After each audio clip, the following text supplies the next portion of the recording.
तो आप इतने दिनों से भक्ति मार्ग में हो और आपने इस जर्नी में आपको किस चीज़ से सबसे ज़्यादा डर लगता है? मुझे परिस्थिति और इंसानों से बिल्कुल भी डर नहीं लगता, बिल्कुल भी नहीं लगता। मैं सिर्फ परमात्मा से बहुत डरता हूँ। मुझे वास्तविकता में भगवान से बहुत डर लगता है। तो आप भगवान को डर की नज़रों से देखते हो, मतलब भगवान से डरना चाहिए, ये कह रहे हो आप? नहीं, बिल्कुल भी नहीं डरना चाहिए, भगवान से बिल्कुल भी नहीं डरना चाहिए। हमें डरना चाहिए तो अपने जो हम कर्म कर रहे हैं, कर्म जो हमारे थ्रू जो बनते हैं वही जो है भगवान तक जाते हैं। भगवान हमारे कर्मों को देखते हैं, भगवान से डरने की ज़रूरत नहीं है। तो अगर हम भगवान वैसे प्रसन्न तो नहीं हो सकते कंप्लीटली, आपको लगता है प्रसन्न हो सकते हैं भगवान पूरी तरीके से हमसे? भगवान कोई ऐसे एंटिटी नहीं है जो इंसान से खुश हो, नाराज़ हो। भगवान ऐसा नहीं है, इंसान की तरह नहीं है कि कभी अगर मैंने उनको ज़्यादा फूल चढ़ा दिए तो वो खुश हो गए, या ज़्यादा मैंने कम चढ़ा दिए तो वो दुखी हो गए।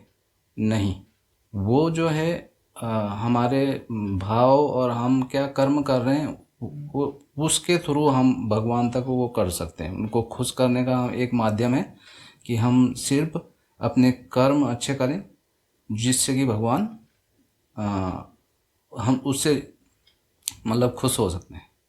तो अगर 1% भी खुश हो सकते हैं भगवान, तो सिर्फ कर्मों से हो सकते हैं? हमारे कर्म और बस कर्म से हो सकता है हमें खुश?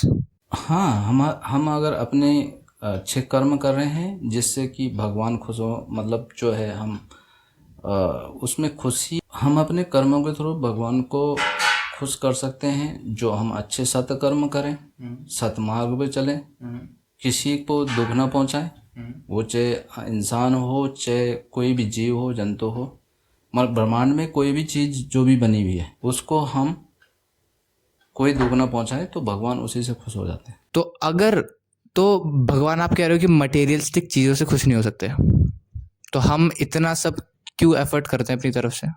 मटेरियलिस्टिक जो चीज़ें हैं वो इंसान अपने लिए करता है। भौतिक चीज़ों से जो हमें लगाव होता है वो भगवान का नहीं है उसमें। भगवान थोड़ा नहीं बोल रहे हैं हमें कि आप ये चीज़ें इकट्ठी करो। ये हम हमारी महत्वाकांक्षा होती है, ये चीज़ भी मुझे चाहिए, ये भी और चाहिए। तो मतलब जितनी इंसान की महत्वाकांक्षा बढ़ती रहती है, चीज़ें वो मतलब जो है अपने तरफ इधर से उधर से इकट्ठा करता रहता है। तो ये राउंड 2 है जिसके अंदर हम आपसे कुछ पर्सनल सवाल पूछेंगे। तो उसके अंदर आपको बताना पड़ेगा कि आपने इस जर्नी को कब स्टार्ट करा, और आपको होल अगर कहा जाए तो इससे क्या सीखने को मिला, आपको क्या बेनिफिट हुआ, और इसके प्रोज बताने हैं। देखिए, मैं भी एक जैसे आम इंसान और हैं उनकी तरह मेरा जो है व्यवहार था। लेकिन जब मैं एक भक्ति मार्ग में जाने लग गया, अपने जो हमारे गुरु के स्वरूप, जो जिनको हमने गुरु स्वरूप मान रखा है, प्रेमानंद महाराज जी। नहीं कोई भी और जो भी हमारे जिन्होंने वहाँ तक पहुँचाया, तो उनके थ्रू जो भी हमें ज्ञान मिला है, तो उस ज्ञान के थ्रू जो आज की हमारी परिस्थिति है, मैं अपने को बहुत बदला हुआ महसूस करता हूँ। क्योंकि मेरे अंदर बहुत सारी जो नेगेटिव चीज़ें थी वो पॉजिटिव चीज़ें आने लग गई हैं। ये जो आपका ट्रांजिशन है, मतलब एक नॉर्मल इंसान से एक भक्त में, तो इसके अंदर आपको क्या सीखने को मिला, क्या चैलेंजेस आए, क्या आपने चैलेंजेस फेस करे इसमें? चैलेंजेज देखो, अगर अपना हमारा आत्मविश्वास दृढ़ होता है तो चैलेंजेस कुछ नहीं है। हम इन चीज़ ये हमारे लिए बहुत छोटी चीज़ें हैं।